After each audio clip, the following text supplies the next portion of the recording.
Él solo tenía 14 años, y en el instante en que el caño frío del arma tocó su cabeza, no lloró, no pidió clemencia, gritó algo que resuena hasta hoy. Un grito de fe tan fuerte que hizo incluso dudar a sus verdugos. Pero lo que pocos saben es que segundos antes de ese momento, José Sánchez hizo un gesto silencioso, escondido de los ojos del mundo. Una señal que solo ahora, décadas después, fue revelada en documentos mantenidos en secreto. Un gesto que cambió el destino de la Iglesia en México y que puede transformar tu fe hoy. Quédate conmigo hasta el final, porque te voy a mostrar ese detalle sagrado, algo tan simple, pero tan poderoso, que jamás olvidarás. En la pequeña ciudad de Zaguayo, en el estado de Michoacán, México, el sonido de las campanas resonaba suavemente al amanecer, anunciando un nuevo día de simplicidad y fe. Fue en una de esas mañanas tranquilas, el 28 de marzo de 1913, que nació José Sánchez del Río, el tercer hijo de Macario y María Sánchez. Su llanto fuerte llenó la casa modesta, donde paredes de adobe guardaban no solo una familia humilde, sino corazones fervorosos en la devoción a Cristo y a la Santísima Virgen. Las manos callosas de su padre, que trabajaba en la tierra, y los ojos dulces de su madre, que enseñaba oraciones incluso antes de las primeras palabras, moldearon un ambiente de fe viva, transmitida no en discursos largos, sino en gestos simples y cotidianos. La infancia de José estaba marcada por una serenidad que contrastaba con el escenario político cada vez más inestable de México. Crecía entre las suaves voces de las rezas del rosario al atardecer y el olor inconfundible del pan caliente saliendo del horno de barro. Cada domingo, la familia caminaba junta hasta la iglesia, un templo simple pero acogedor, donde las velas titilaban, lanzando sombras que parecían bailar sobre las imágenes de los santos. Allí, bajo la mirada tierna de la imagen de la Virgen de Guadalupe, el pequeño José observaba en silencio, absorbiendo la grandeza de la fe sin entender aún cuánto lo moldearía. Desde muy temprano, José mostraba un espíritu diferente.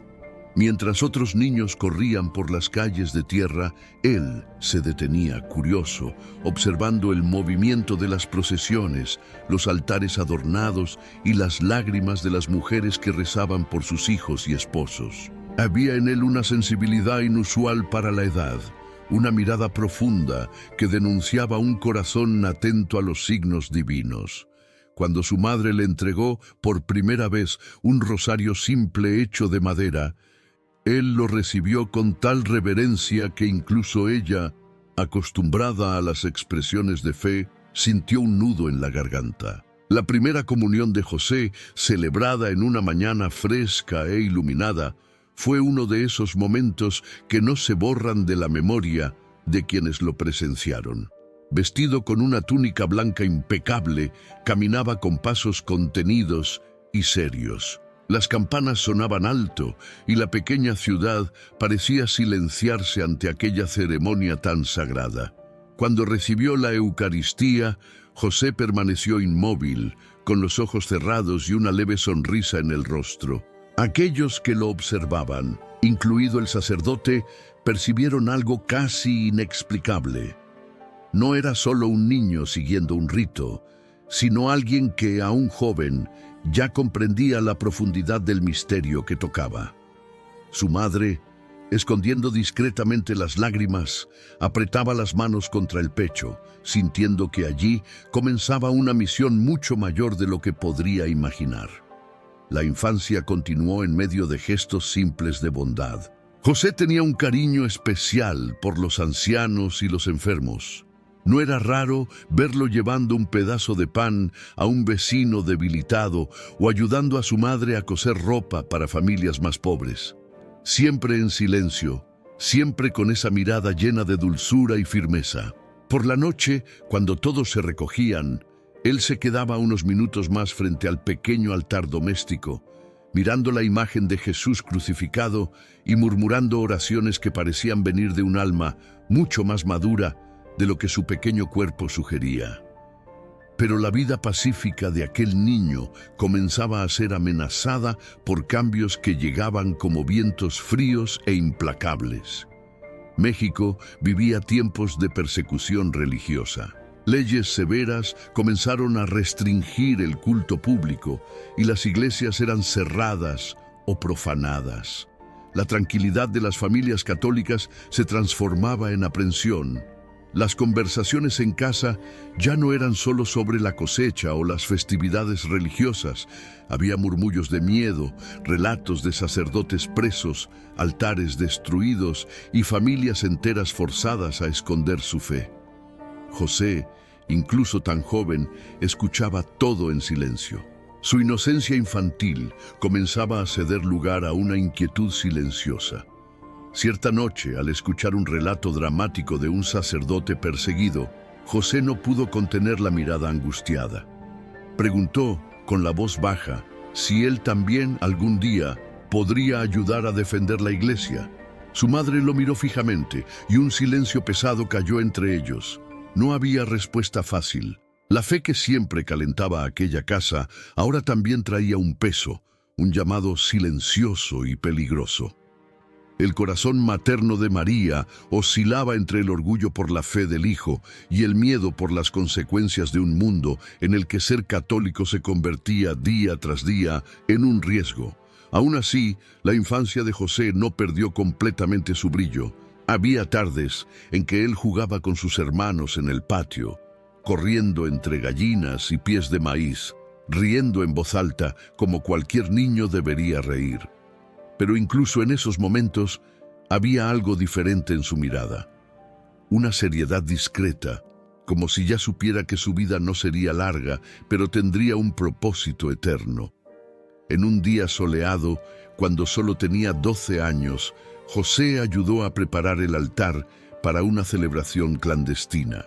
Las velas fueron encendidas con cuidado, y el olor de incienso llenaba el pequeño espacio. Se oía el crujir de las tablas bajo los pasos cuidadosos de los fieles que llegaban en silencio.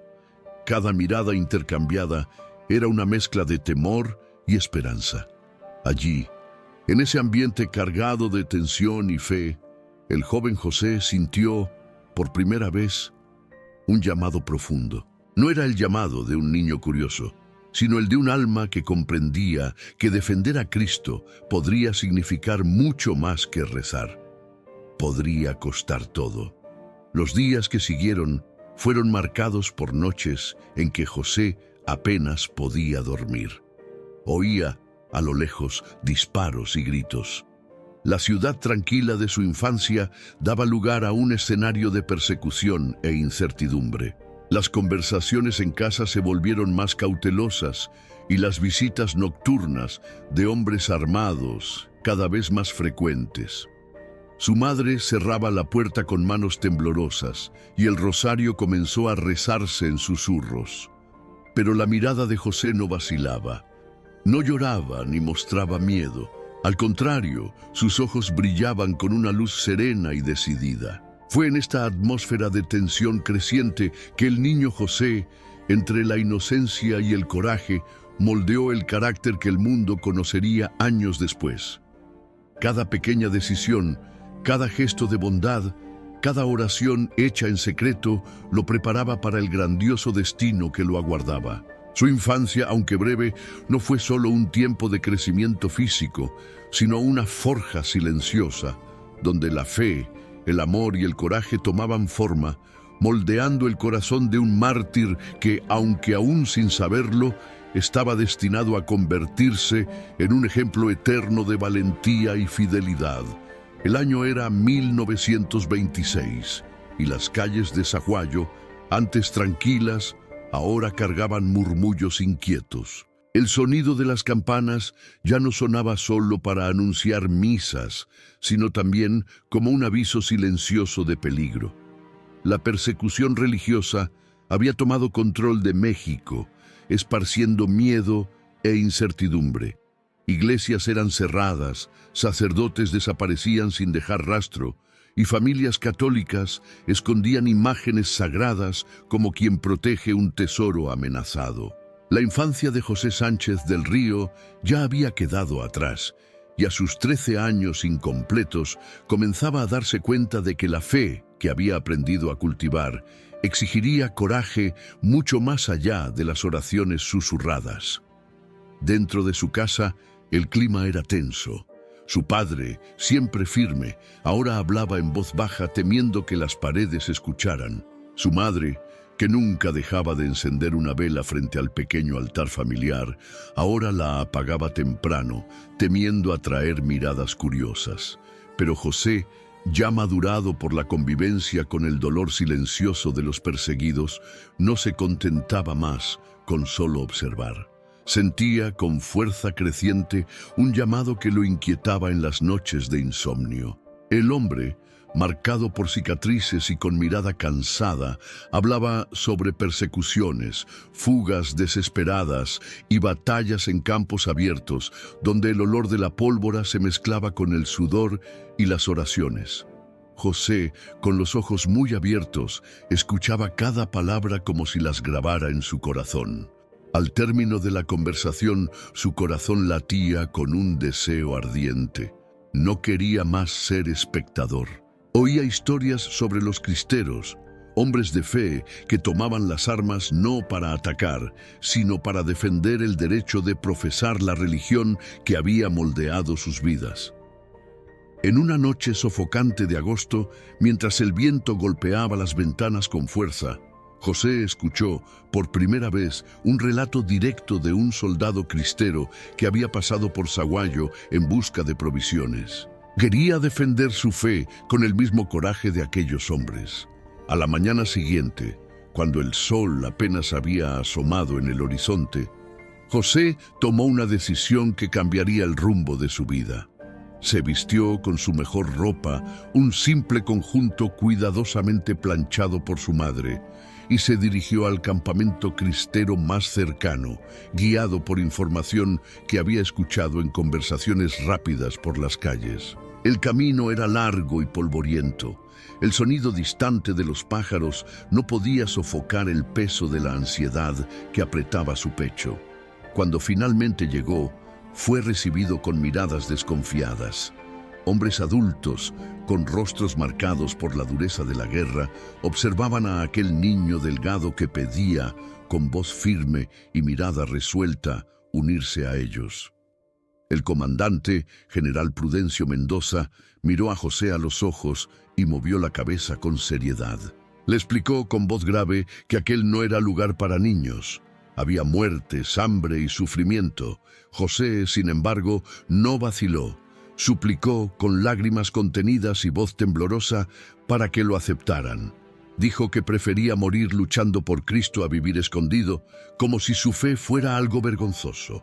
El comandante, conmovido por la valentía de aquel niño, pidió que regresara a casa, pero José insistió. Argumentaba con la convicción de un hombre, aunque en cuerpo de niño. No buscaba armas, no deseaba violencia, quería servir, ayudar, ser útil donde fuera posible. Ante aquella persistencia desarmante, el general cedió. José no sería un combatiente, sino un auxiliar. Recibiría tareas simples, cuidar de los caballos, ayudar a organizar provisiones, llevar mensajes. Cuando se comunicó esta decisión, José sintió una alegría tan intensa que sus ojos brillaron como nunca antes. Regresó a casa esa noche con pasos rápidos y corazón ligero. Sin embargo, contar a su madre fue un desafío mayor que enfrentar a soldados enemigos. María, al escuchar de su propio hijo su decisión, sintió que las piernas le flaqueaban. Su rostro se volvió pálido y el silencio pesó en la sala. Ella sabía lo que eso significaba.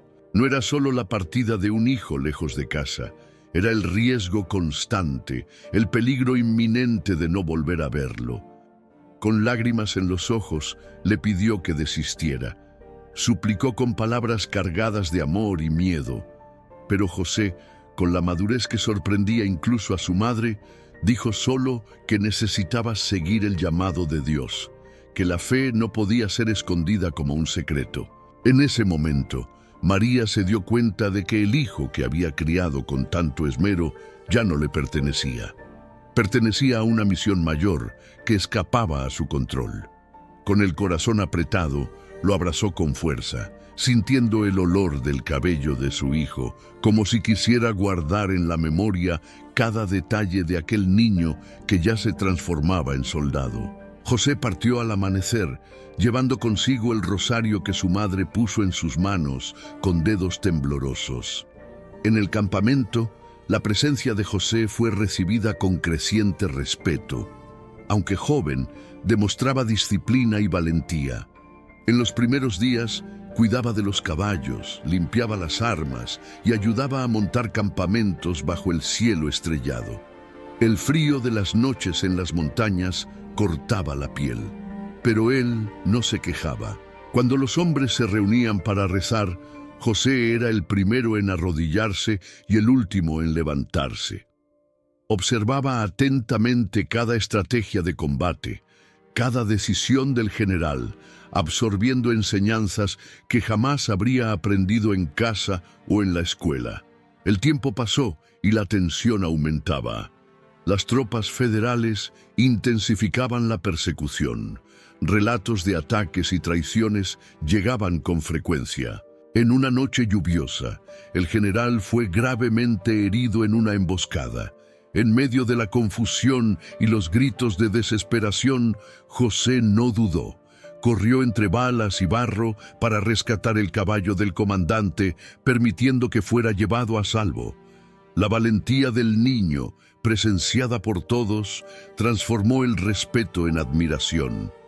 José sabía que su participación no era solo física, sino espiritual. Cuando los ánimos caían, él alentaba a los hombres con palabras simples y firmes, recordándoles el motivo mayor por el cual estaban allí. Su juventud se convertía, paradójicamente, en una fuente de fuerza para los adultos, que veían en él la pureza y la convicción de una fe que no se doblega ante el miedo.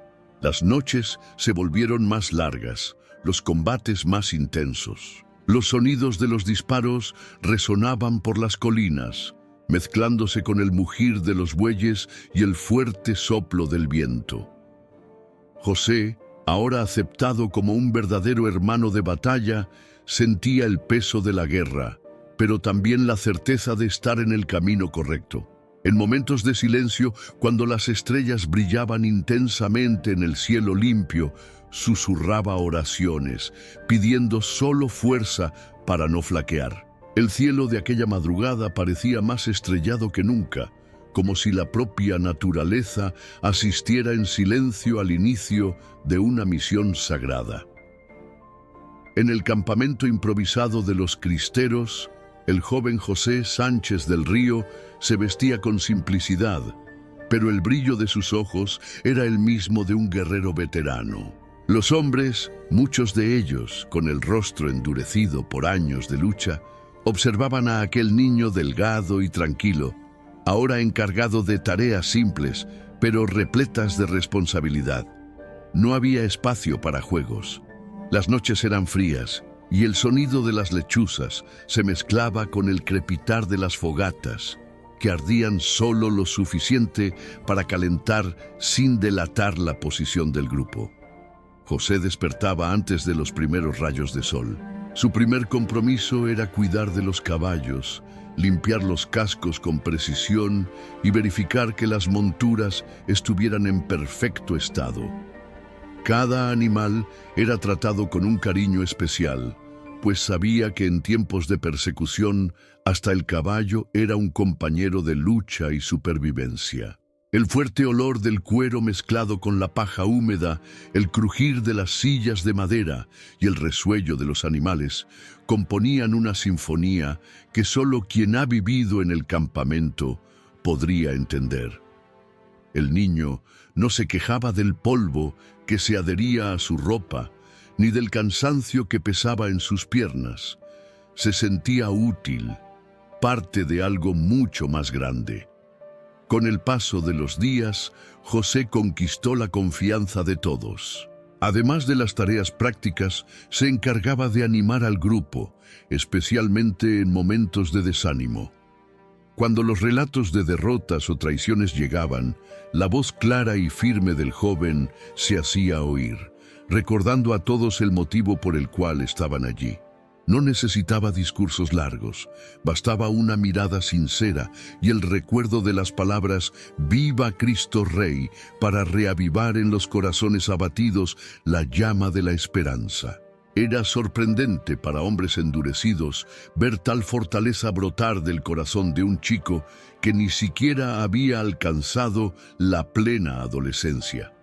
La vida en el campamento estaba marcada por una tensión constante. No había garantías de supervivencia para el día siguiente. En cualquier momento, las tropas federales podrían descubrir el escondite y atacar con furia. En una de esas noches de inquietud, mientras la luna cortaba el cielo como una hoz plateada, un mensajero llegó jadeando. Había un ataque inminente y los hombres necesitaban cambiar de posición rápidamente. José fue el primero en organizar los víveres, cargar las provisiones y ayudar a los mayores a montar sus caballos. Su rostro no mostraba miedo, sino una tranquilidad lista. El episodio más notable de esta fase fue el que consolidó ante todos la valentía singular de José. Durante una emboscada sorpresa, el general Prudencio Mendoza fue alcanzado en el caballo y cayó violentamente al suelo.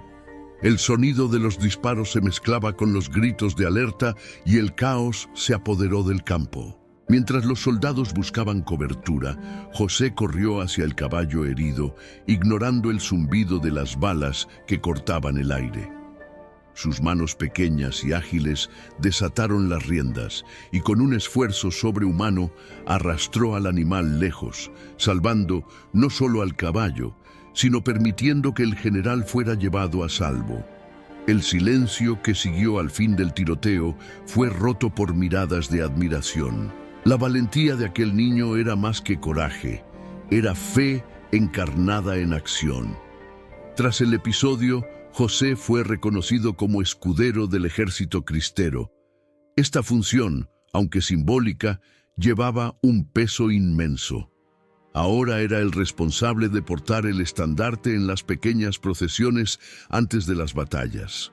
El tejido, bordado a mano, ondeaba alto en las frías mañanas de las montañas mexicanas. El viento parecía cantar junto a él cuando lo levantaba con ambas manos, la mirada fija en el horizonte y el corazón inundado de propósito.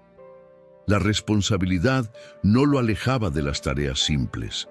Continuaba ayudando a los heridos, buscando agua en fuentes distantes y distribuyendo víveres con justicia y cuidado.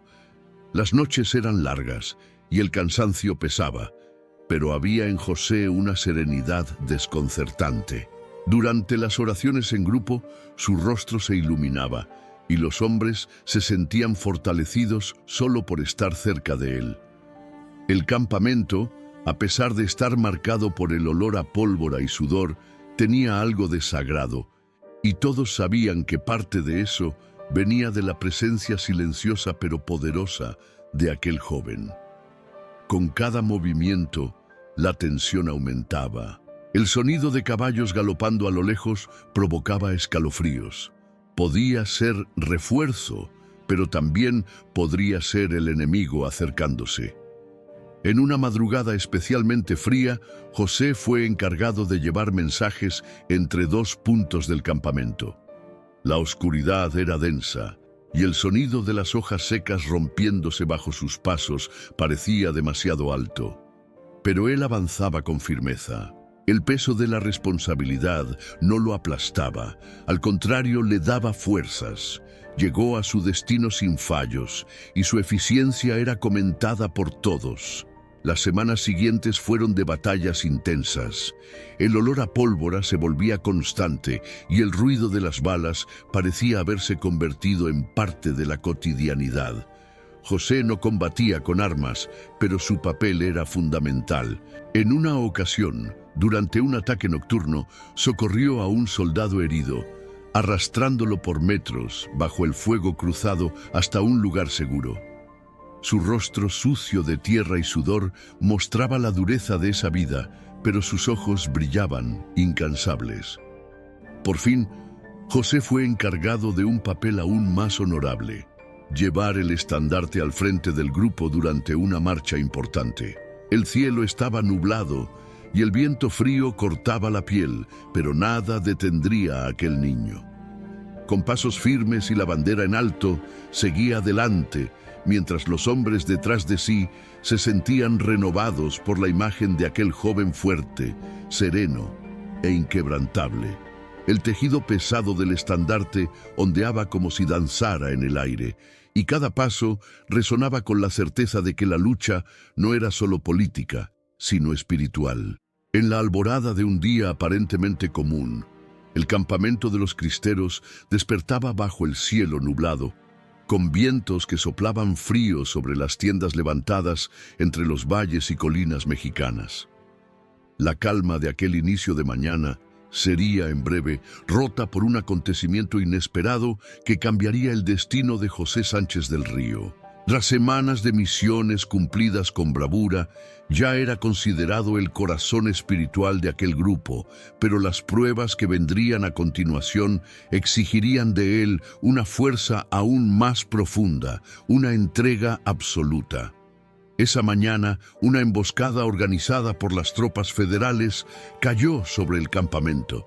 El sonido de las balas cortando el aire hizo que los hombres despertaran de un sobresalto, cada uno corriendo para proteger lo que pudieran. En medio del caos, José, siempre atento y dispuesto a ayudar, se preocupó por proteger no a sí mismo, sino a los demás. Corrió entre las tiendas, avisando a aquellos que aún dormían, alejando los caballos de la línea de fuego, ayudando a un soldado mayor, cuya pierna estaba herida, a arrastrarse hasta una zona segura. El humo de la pólvora, mezclado con el olor a tierra mojada, creaba un escenario sofocante, y los gritos de orden y pánico resonaban como truenos dentro de aquel valle estrecho. En un intento de reorganizar la retirada del grupo, José se vio separado de los demás. Un pequeño grupo de cristeros, al cual se unió, corrió hacia un sendero estrecho entre las montañas, pero allí encontraron lo que tanto temían: una segunda patrulla federal, armada y lista para interceptarlos. Rodeados por todos lados, intentaron resistir, pero la diferencia numérica era abrumadora. No había escapatoria. Las armas de los soldados federales brillaban bajo el cielo gris, y el sonido metálico de las bayonetas, siendo fijadas, resonaba con un frío que penetraba hasta los huesos. Fue en ese momento que José fue capturado. Le ataron las manos con cuerdas ásperas que herían su piel joven. Sin embargo, sus ojos no mostraban desesperación. Había en ellos una serenidad desarmante, algo que incomodaba a sus captores. Lo empujaban con brutalidad, exigiendo respuestas, queriendo saber cuántos eran los cristeros, dónde estaban escondidos, cuáles eran los próximos movimientos. Pero José permanecía en silencio. Cada golpe que recibía era acompañado por miradas altivas. Sabía que cualquier palabra podría traicionar a sus hermanos de lucha. Más aún, sabía que en ese momento su fidelidad a Cristo estaba siendo probada de forma cruel y definitiva. Al caer la tarde, fue llevado hasta el cuartel improvisado de las tropas federales en Sahuayo. Las calles de la ciudad, que un día fueron testigos de sus carreras inocentes y risas infantiles, ahora lo veían pasar atado, sucio y herido. Las ventanas se cerraban a su paso. Puertas eran trancadas apresuradamente. La gente, temerosa, evitaba mirar directamente al niño que caminaba entre soldados rudos, pero todos sabían quién era. En la mirada de las mujeres que espiaban detrás de las cortinas había tristeza e impotencia, Algunas de ellas apretaban el rosario entre los dedos, murmurando oraciones silenciosas por aquel niño que tantos conocían de vista y ahora veían transformado en prisionero. En el cuartel, la situación era aún más sombría. El olor a sudor, pólvora y metal dominaba el ambiente. Sentado frente al comandante, fue presionado a firmar un documento en el que renunciaba a Cristo Rey y juraba fidelidad al gobierno. A cambio, tendría libertad. Podría volver a casa, ver a sus padres, a su querida madre. El comandante, que veía a un niño frágil frente a él, creía que sería fácil doblegarlo, pero al escuchar la firme negativa, su expresión de desprecio se transformó en ira. José fue arrojado en una celda pequeña, con suelo de tierra batida y una única ventana enrejada por donde entraba un hilo de luz pálida. El silencio de ese espacio frío contrastaba con el bullicio distante de los soldados que bebían y se burlaban. Allí dentro, solo, José se arrodilló y rezó. No pidió que Dios lo librara, sino que le diera fuerzas para soportar. Los primeros intentos de hacerlo renegar de su fe comenzaron esa misma noche. José fue llevado de vuelta a la celda, donde pasó la noche en ayuno forzado, sin agua ni descanso, escuchando a lo lejos las risas de sus verdugos que celebraban la captura de ese chico rebelde. El día siguiente trajo nuevos tormentos. José fue expuesto ante los demás soldados, forzado a escuchar insultos y amenazas. Intentaron hacerlo arrodillarse frente a la bandera del gobierno, pero él se mantuvo de pie, con la mirada fija y serena. Cada negativa aumentaba la furia de los hombres, y él pasó a ser blanco de bofetadas, patadas y palabras ofensivas. Pero no cedía. A cada golpe recitaba en voz baja oraciones que aprendió en la infancia. Sus labios heridos murmuraban Ave Marías y Padres Nuestros, mientras su cuerpo sufría, pero su alma permanecía inquebrantable. Las imágenes de los santos, rotas y arrojadas al suelo, eran testigos silenciosos del desprecio y la blasfemia. José fue colocado en un rincón frente al altar profanado y presionado una vez más a renunciar a la fe. Pero él no desvió la mirada, como si, incluso entre escombros, viera la presencia de Cristo allí. Durante esas largas horas de cárcel, ocurrió una escena conmovedora. Permitieron que su madre lo visitara. En una mañana fría, el comandante decidió trasladarlo a la casa parroquial de la ciudad, que había sido tomada por los federales y transformada en un centro de interrogatorio. Allí, el escenario era aún más cruel. El altar principal, donde antes se celebraban misas solemnes, ahora servía como mesa para documentos militares y bebidas alcohólicas. María entró en la sala con pasos temblorosos, sosteniendo un pañuelo empapado de lágrimas. Al ver a su hijo herido, sucio y atado, su corazón se rompió. Quiso abrazarlo, pero fue impedida. Solo lo miró, y en silencio se comunicaron con los ojos. No hubo intercambio de palabras. No era necesario. Ella sabía que él había elegido un camino del cual no volvería atrás. Con lágrimas contenidas, María salió de allí, llevando consigo el inmenso peso de no poder proteger a aquel que había engendrado, pero con el orgullo silencioso de saber que su hijo luchaba por la verdad. Las horas en la prisión de Saguayo, que parecían arrastrarse eternamente, fueron solo el preludio de un sufrimiento aún más cruel. José Sánchez del Río, incluso debilitado por el hambre y el cansancio, se convirtió en blanco de una nueva orden proveniente de los superiores de las tropas federales. Debía ser torturado públicamente para servir de ejemplo. El objetivo era claro: quebrar su resistencia, humillarlo ante el pueblo y forzarlo a renegar de Cristo Rey. La noticia recorrió rápidamente los oscuros pasillos del cuartel, llegando a los oídos del niño que, al recibir la sentencia, solo bajó la cabeza y susurró una oración silenciosa, sin lágrimas, sin desesperación. En la mañana siguiente, El aire cargado de polvo y tensión parecía más pesado que nunca. Soldados groseros arrastraron a José de la celda fría y húmeda hasta un patio abierto, donde se formaba un pequeño círculo de hombres armados. El suelo de piedras irregulares aguardaba al joven mártir. Las órdenes se daban en voz alta, con tono autoritario. Trajeron cuerdas y un cuchillo afilado, y el comandante, sin mirar directamente a los ojos de José, ordenó el inicio de la tortura.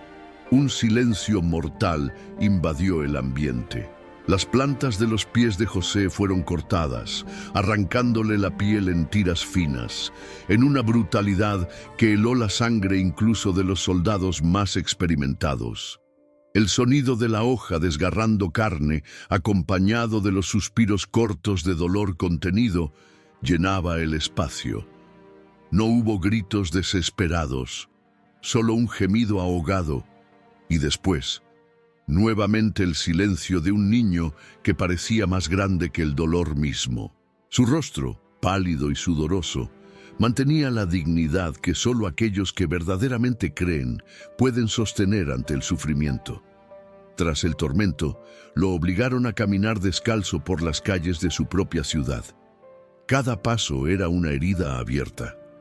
El suelo de piedras irregulares y polvo mezclado con suciedad hirió aún más sus pies ya en carne viva. El olor a sangre fresca impregnaba el aire, mezclándose con el aroma de las velas quemadas, en las casas donde, en secreto, mujeres piadosas rezaban por él. El sonido de sus pasos lentos y dolorosos resonaba por los callejones estrechos de Sahuayo. La respuesta siempre era la misma, en un tono bajo, pero firme: «Viva Cristo Rey y Nuestra Señora de Guadalupe».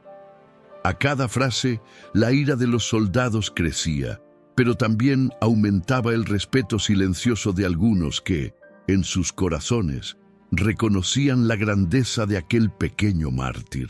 Algunos habitantes, escondidos tras las ventanas, no podían contener las lágrimas ante aquella escena inimaginable. El niño que habían visto tantas veces en la iglesia, ahora arrastrándose con dificultad, sangrando, pero sin desviar la mirada de la cruz invisible que cargaba en su alma.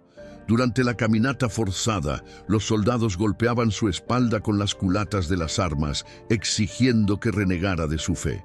En la esquina de la plaza principal, el comandante dio la orden más cruel.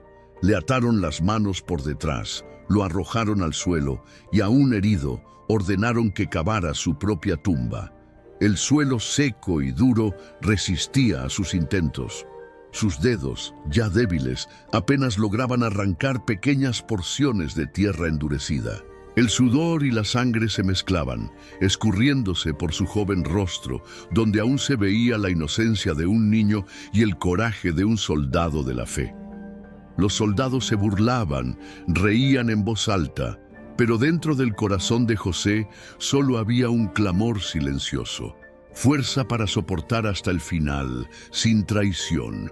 Cuando finalmente se dieron cuenta de que no podría terminar de cavar, lo arrastraron nuevamente por los brazos, llevando su cuerpo exhausto hasta el lugar del martirio.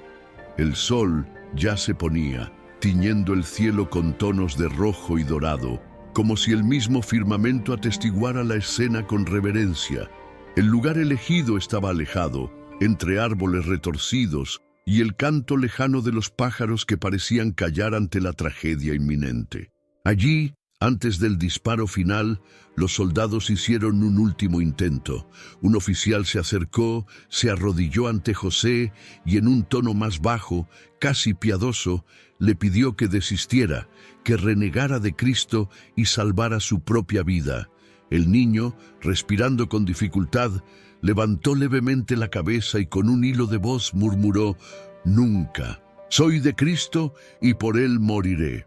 Estas palabras, dichas con una calma sobrenatural, cortaron el corazón de algunos presentes que desviaron la mirada, incapaces de soportar tal grandeza ante tal violencia. El comandante, furioso y humillado por la resistencia inquebrantable del niño, dio la orden final. Un soldado levantó el arma, apoyó el cañón frío en la cabeza de José, y antes del disparo se escuchó una vez más la voz firme y clara del mártir: «¡Viva Cristo Rey!». El disparo resonó como un trueno seco. Su cuerpo cayó lentamente sobre la tierra, ahora marcada por la sangre de un santo. El silencio que siguió fue absoluto. Los soldados se alejaron lentamente, algunos cabizbajos, otros murmurando entre sí, incapaces de comprender cómo un niño pudo enfrentar la muerte con tanta dignidad. Las hojas de los árboles se movían suavemente, como si rezaran en susurros por el descanso de aquella alma pura. Mujeres valientes, en la calma de la noche, salieron de sus casas, se arrodillaron ante el cuerpo inerte de José y, entre lágrimas, recogieron sus últimas palabras y la sangre derramada, ya sabiendo que, en ese suelo, nacía el testimonio eterno de un mártir de la fe. La noche anterior al martirio de José Sánchez del Río no fue solo una espera silenciosa, sino un momento de preparación interior, un encuentro íntimo entre el niño y Dios. Tras días de tortura, humillaciones y pruebas, José sabía que el fin se acercaba. Sin embargo, lejos de asustarlo, la noticia de su sentencia le trajo un sereno recogimiento. El frío de esa noche del 9 de febrero de 1928 parecía más cortante de lo habitual. En la pequeña celda de piedras húmedas, iluminada solo por la luz temblorosa de una lamparina, José recibió la visita inesperada de un sacerdote local, autorizado a confesarlo y ofrecerle la última comunión. El encuentro fue silencioso, lleno de emoción contenida. El sacerdote, al ver a aquel niño marcado por heridas, con los ojos hundidos de cansancio, pero brillando de fe, tuvo que contener las lágrimas para no demostrar debilidad.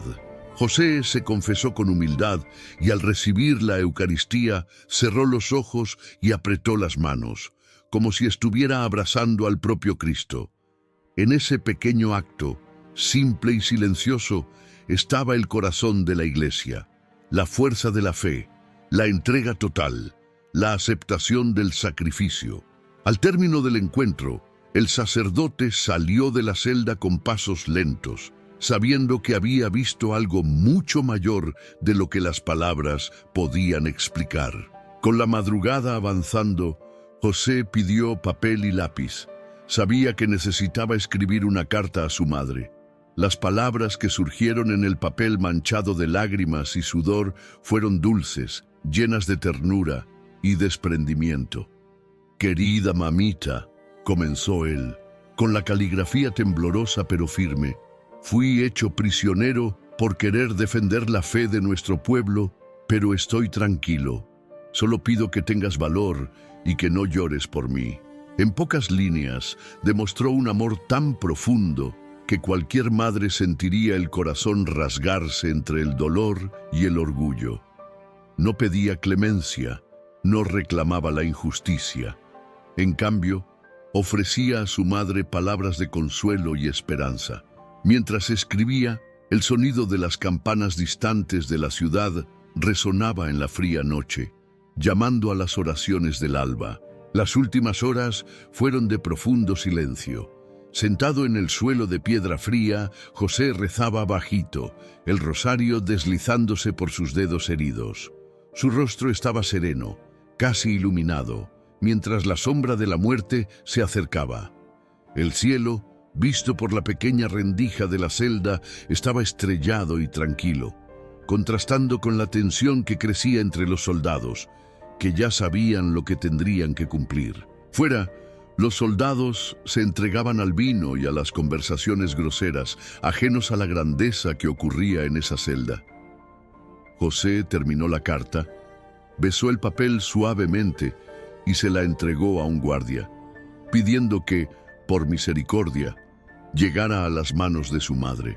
El hombre, inicialmente indiferente, recibió la nota sin interés, pero al ver la expresión serena y confiada del niño, no tuvo valor para tirarla. Algunos evitaban mirar al niño, Otros trataban de disimular la incomodidad con risas forzadas, pero el clima de inquietud era evidente.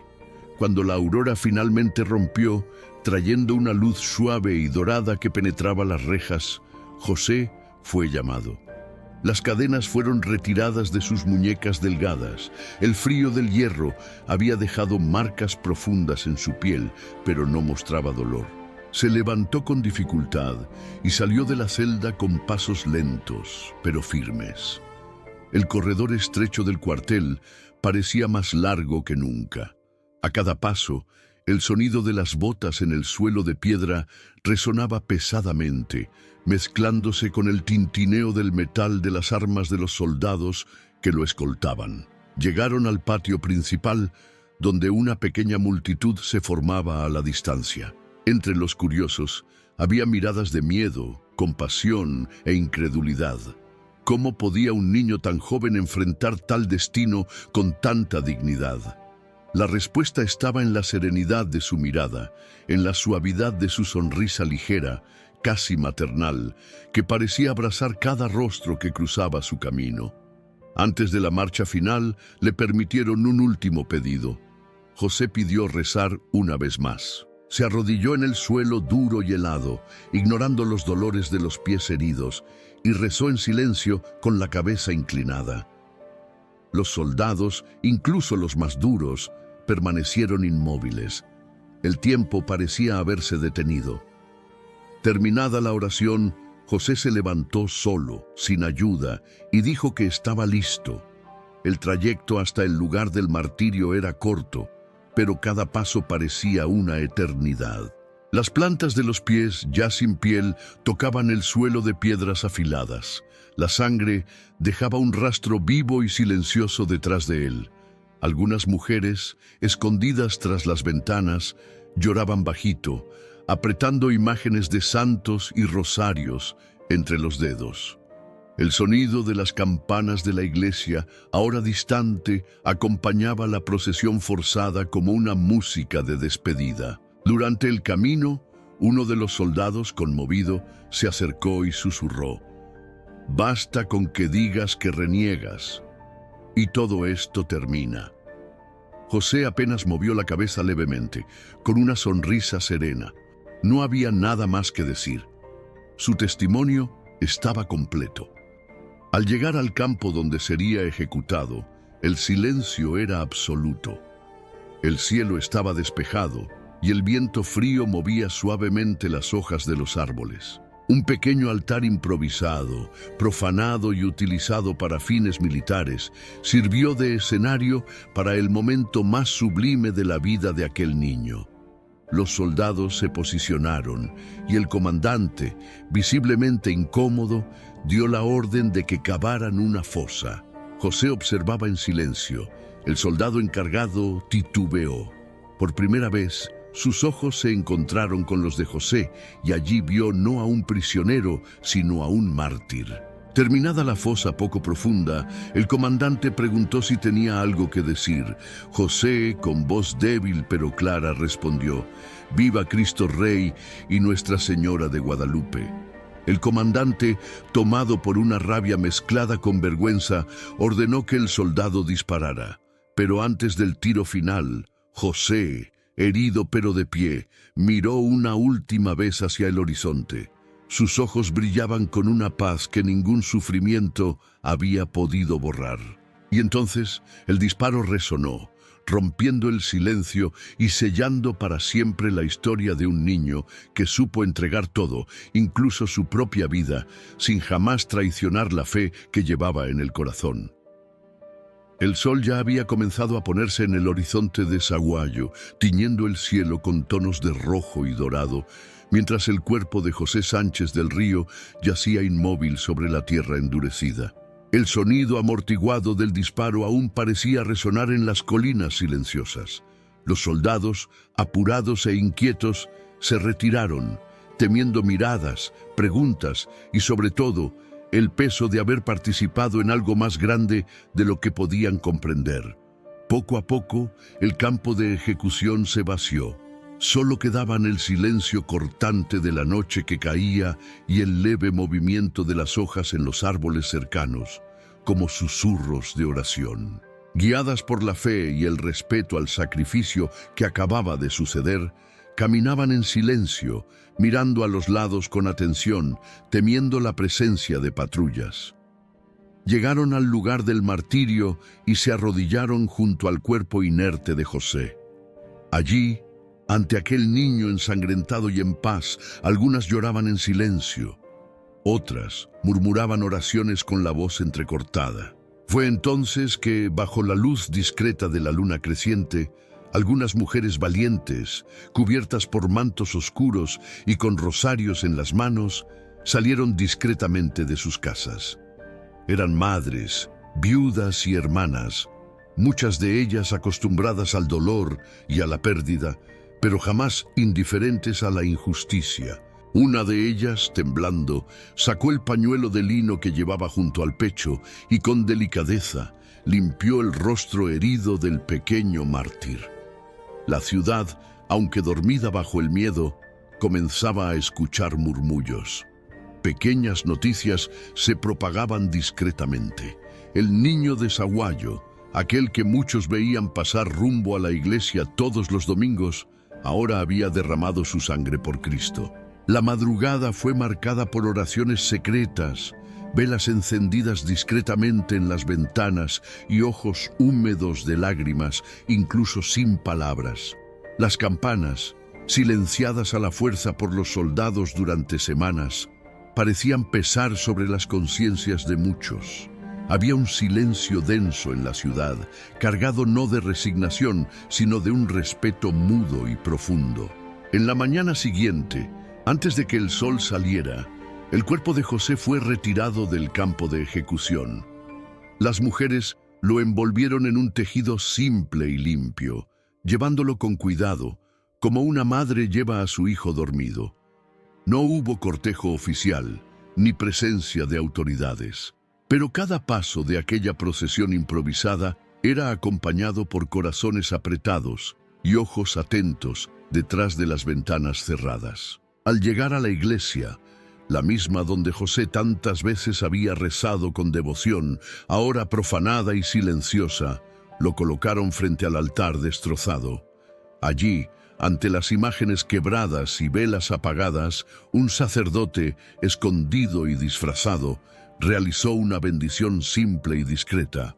La emoción era tan densa que muchos tuvieron que contener el llanto para no atraer atención. Algunas mujeres se arrodillaron junto al cuerpo y besaron sus manos frías y heridas. Otras cortaron pequeños trozos del tejido manchado de sangre, guardándolos como reliquias. No eran recuerdos de tragedia, sino testimonios de fe y valentía que necesitaban ser preservados.